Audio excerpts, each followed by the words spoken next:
Hello viewers, আশা করি ভালো আছো। প্রতিবার এনে আপনার সামনে নতুন আরেকটি ভিডিও নিয়ে চলে আসলাম। আপনারা যারা বোর্ড চ্যালেঞ্জ দিয়েছেন, আপনাদের রেজাল্ট কিন্তু প্রকাশিত হবে 11 জুন।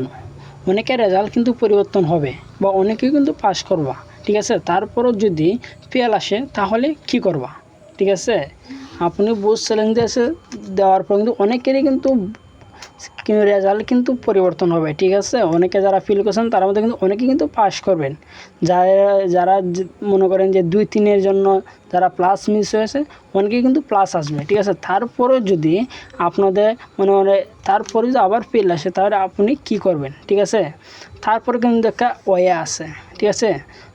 তারপরে যদি একটা ফেল আসে তাহলে কি করবেন, তার জন্য আমি দেখাবো যে আপনারা যদি ফেল আসে তাহলে আপনার কাছে আরেকটা ওয়ে থাকবে। সেটা হচ্ছে গিয়া আপনার বোর্ডে কিন্তু আবেদন করতে পারবেন, ঠিক আছে। আপনি একবার ফেল কোয়ালিফিকেশন করার পরও যদি আবার আপনার ফেল আসে, কী কারণে ফেল এসেছে সেটা কিন্তু আপনার সরাসরি কিন্তু দেখতে পারবেন। সেটা দেখবেন কীভাবে, সেটা হচ্ছে আপনাদের 11 জুন তো প্রকাশিত হবে আপনাদের রেজাল্ট, ঠিক আছে।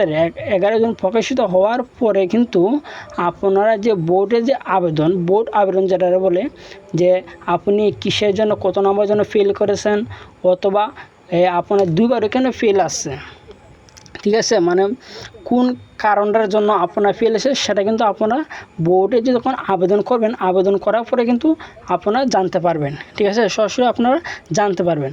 তার জন্য কিভাবে আবেদন করবে, সে আবেদন শুরু হবে কিন্তু 11 তারিখের পরে, 11 জুনের পরে 12 জুন থেকে শুরু হবে, ঠিক আছে। আমরা 12 জুন 11 জুনে যখন আপনার রেজাল্ট অনেকের কিন্তু পরিবর্তন হবে। তারপরে যদি তো ফেল আসে, তারপর কীভাবে আবেদন করবেন, কোন ওয়েতে আবেদন করবেন, কীভাবে করবেন, সব কিছু A to Z আমরা একটা ভিডিওতে আপনার দেখাবো। তার জন্য সেই ভিডিও পাওয়ার আগ পর্যন্ত আমার চ্যানেলকে অবশ্যই সাবস্ক্রাইব করে পাশে থাকুন, যাতে এই ধরনের গুরুত্বপূর্ণ ভিডিও আপনারা মিস না করেন, ঠিক আছে। আজকে এই পর্যন্ত। যদি ভিডিওটি ভালো লাগে থাকে অবশ্যই লাইক দেবেন, আর যদি এই চ্যানেল নতুন দর্শক থাকেন অবশ্যই চ্যানেল সাবস্ক্রাইব করে পাশে থাকবেন। ধন্যবাদ। দেখা হবে অন্য কোনো ভিডিওতে।